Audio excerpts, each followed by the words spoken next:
जीवन का सबसे कीमती धन क्या होता है? एक शिष्य ने अपने गुरु से सवाल किया।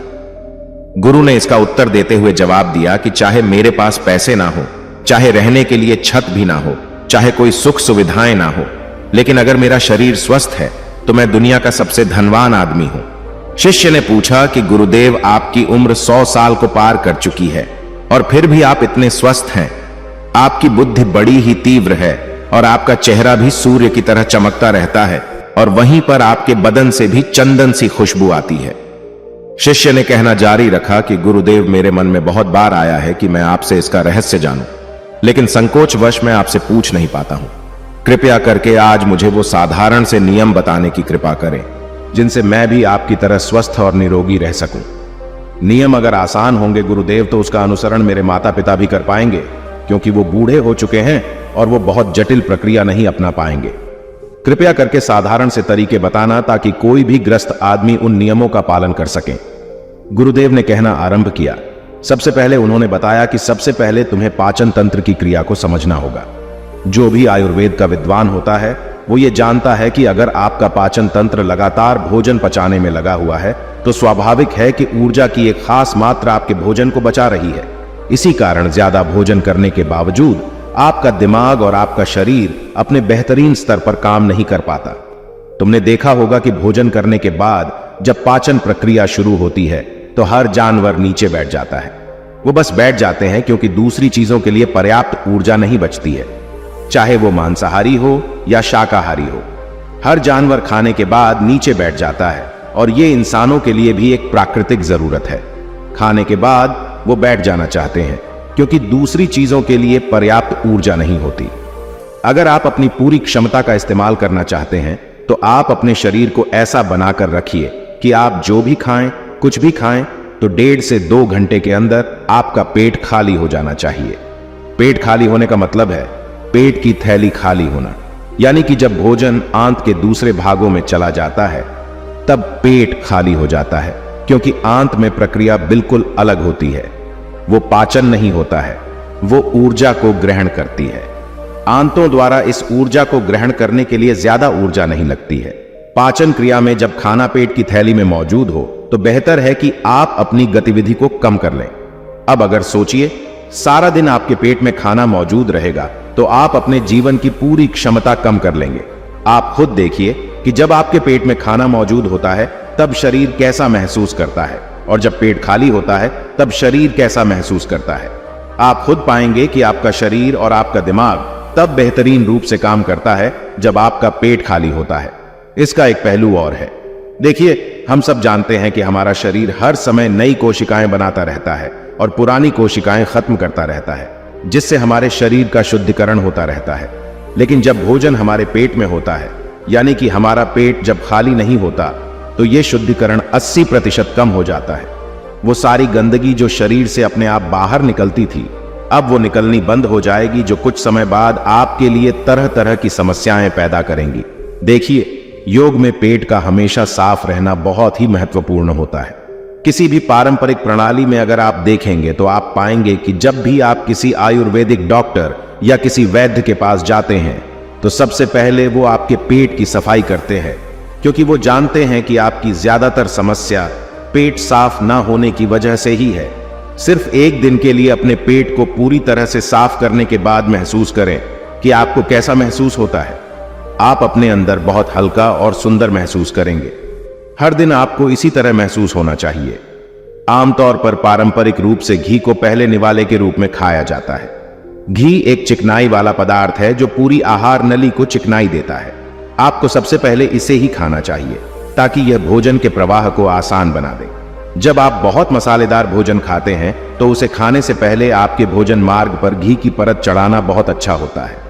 घी का महत्व यह है कि यह आहार नली को साफ रखता है, तो जो व्यक्ति घी का उचित तरीके से सेवन करता है उसका पेट हमेशा साफ रहेगा, क्योंकि वहां कुछ नहीं चिपकता। वहां कुछ भी लंबे समय तक ठहर ही नहीं सकता। पेट का कैंसर, आंत का कैंसर, आजकल यह बहुत ज्यादा हो रहा है, तो अगर आप एक निश्चित मात्रा में घी का सेवन करते हैं तो यह घटना बहुत कम हो जाती है। लेकिन उसके लिए घी सही गुणवत्ता का होना चाहिए। सही तरीके से गाय या भैंस के दूध से बनाया जाए। अगर घी को उचित तरीके से गाय या भैंस के दूध से बनाया जाए तो इसके कई महत्वपूर्ण फायदे होते हैं।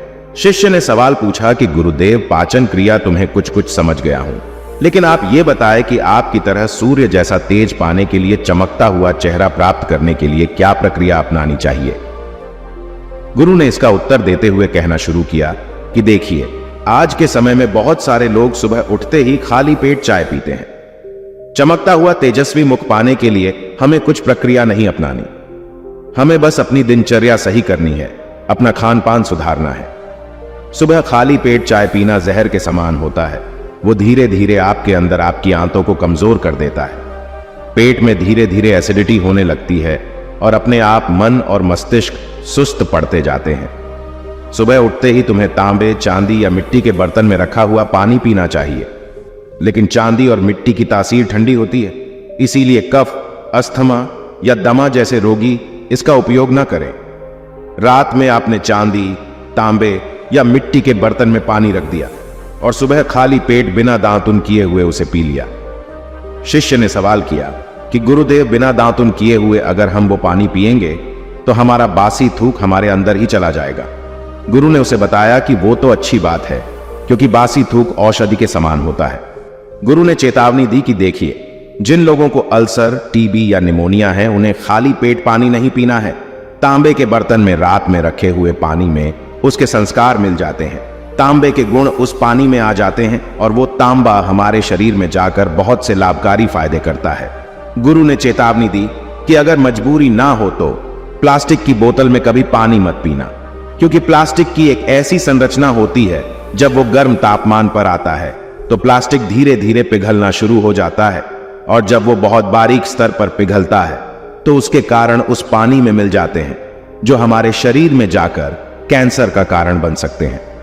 देखिए, ये पानी पीने के बाद, अपना पेट अच्छे से खाली करने के बाद आप आंवला और सब्जियों का रस पी सकते हैं। आप पीने में कुछ लोगों को थोड़ा कड़वा लग सकता है, लेकिन जहां पर शरीर को इतने सारे फायदे हो रहे हो, वहां पर थोड़ा कड़वापन तो बर्दाश्त किया जा सकता है। गुरु ने बताया कि यह भी सच्चाई है कि हर दिन एक जैसा खाना नहीं खाया जा सकता। तो जिस दिन तुम आंवला और सब्जियों का जूस ना पी सको, उस दिन आपको दही खाना चाहिए। दही बहुत ही बेहतरीन आयुर्वेदिक औषधि के रूप में इस्तेमाल हो सकता है। अगर उसको सही से इस्तेमाल किया जाए तो हमारे शरीर में बहुत सारी बीमारियों को वो जड़ से खत्म कर सकता है। दही की एक पर्याप्त मात्रा लेकर उसमें गुड़, शक्कर या मिश्री का मिश्रण जरूर कर लें। आयुर्वेद के गणित के हिसाब से अगर आप सुबह इन प्रक्रियाओं का पालन करते हैं तो आपके चेहरे का तेज बढ़ने लगेगा, उस पर चमकाने लगेगी। जल्द ही लोग आपसे बोलना शुरू कर देंगे कि भाई, आपकी उम्र इतनी ज्यादा हो गई, लेकिन आप लगते नहीं हो इतनी उम्र के। सन्यासियों और मुनियों जैसा तेज पाने के लिए ध्यान और आयुर्वेद के नियम के हिसाब से खान पान, ये दो चीजें सबसे ज्यादा जरूरी होती हैं। अगर ग्रस्त आदमी भी इन नियमों का पालन करता है तो वो भी सन्यासियों जैसा तेजस्वी हो सकता है। शिष्य ने आखिरी प्रश्न किया कि गुरुदेव, मुझे यह दो नियम तो अच्छे से समझ में आ गए हैं। पहला नियम, अपने पेट को खाली रखेंगे तो हर बीमारी से मुक्त रहेंगे। दूसरा नियम कि हम अपने चेहरे पर ओज और तेज कैसे प्रकट कर सकते हैं। बस एक आखिरी समस्या का समाधान और करवाना है। मैं आपसे पूछना चाहता हूं कि जैसे जैसे आदमी की उम्र बढ़ती है तो उसके आंखों की और उसके दिमाग की क्षमता कम होती जाती है, तो उस क्षमता को बरकरार बनाए रखने के लिए किन नियमों का पालन करें, या फिर क्या खान पान अपने दैनिक जीवन में अपनाएं। गुरु ने खुद की तरफ इशारा करते हुए कहा कि जैसे जैसे उम्र बढ़ेगी वैसे वैसे बुद्धिमान होते जाओगे। बस मैं जो नियम बता रहा हूं उनको ध्यान से सुन लो। सुन लोगे तो सारी समस्याएं हल हो जाएंगी। सबसे पहले सफेद कद्दू के औषधीय गुणों के बारे में जानो। आयुर्वेद के गणित के हिसाब से सफेद कद्दू का जूस कैंसर को मिटाता है और साथ ही दिमाग की तीक्ष्णता को बढ़ाता है। तीक्ष्णता यानी कि तेज बारीक बुद्धि। लेकिन यह समझ लेना कि सफेद कद्दू का जूस ठंडा होता है, इसीलिए अस्थमा और जिनको सर्दी जल्दी पकड़ लेती हो, ऐसे लोगों को सफेद कद्दू के जूस का सेवन नहीं करना है। दिमाग और आंखों को तेज करने के लिए जो अगला नुस्खा मैं बता रहा हूं वह हर कोई कर सकता है, बल्कि हर किसी को करना चाहिए। 5 देसी बादाम की गिरी, जो छोटी वाली होती है क्योंकि वही देसी होती है। बड़ी वाली में इतने गुण नहीं होते हैं, इतना छोटी वाली गिरी में होते हैं। 5 छोटी बादाम गिरी और एक अखरोट रात को पानी में भिगो दो। सुबह उनके छिलके उतारो और उन्हें किसी पत्थर के खरल में, याद रखना पत्थर का खरल, किसी ऐसे वैसे बर्तन में नहीं, क्योंकि इससे उसकी गुणवत्ता खत्म हो जाती है। उस पत्थर में ये डालने के बाद उसे मथना शुरू करो। धीरे धीरे जब आप उसे पिसेंगे तो वो बारीक होने लगेगा और उसके बाद उसमें दूध डालना शुरू करो ऊपर से। दूध गाय का होना चाहिए, वो सबसे ज्यादा बेहतरीन रहेगा दिमाग के लिए। इस्तेमाल करने को भैंस या बकरी का भी कर सकते हैं, लेकिन गाय का दूध सबसे ज्यादा महत्वपूर्ण हो जाता है जब दिमागी समस्याओं के बारे में बात आती है। तो अब कुछ लोगों को लग रहा होगा कि दूध के साथ हम बादाम यूं ही खा लें, तो या फिर पत्थर के खरल में पीसने की बजाय उसे मिक्सी में पीस लें। तो मैं बताता चलूं कि पत्थर के खरल में उसे पीसने के बाद उसकी गुणवत्ता 100 गुना ज्यादा बढ़ जाती है। अच्छे से गाय के दूध में पीसने के बाद जब आप इसका सेवन करेंगे तो आपकी आंखें और आपका दिमाग, इनके लिए यह बहुत ही लाभकारी रहेगा। जिन लोगों को भूलने की समस्याएं होती हैं, जो छोटी छोटी चीजें रखकर भूल जाते हैं, जो लोग दिमागी रूप से परेशान रहते हैं, तनाव बना रहता है, चीजों के बारे में ज्यादा सोचते रहते हैं, ऐसे लोगों के लिए यह एक ठंडाई का काम करेगा। उनके दिमाग में एक ठंडक पहुंचाएगा जिससे उनका दिमाग अपने बेहतरीन स्तर पर काम कर पाएगा। शिष्य ने ये नियम अच्छे से कंठस्थ कर लिए और उसके बाद घर जाने के लिए अपने गुरु से आज्ञा मांगी। शिष्य अपने गुरु से आशीर्वाद लेकर अपने घर की तरफ प्रस्थान कर गया। तो दोस्तों, कैसी लगी आज की कहानी? अपनी राय हमें कमेंट में जरूर बताएं। अगर अच्छी लगी हो तो इस वीडियो को एक लाइक कर दे और लोगों के साथ शेयर करें। कौन सी 5 चीजें खाने से शरीर ऊर्जा से भर जाता है, जानने के लिए ये वीडियो देखें।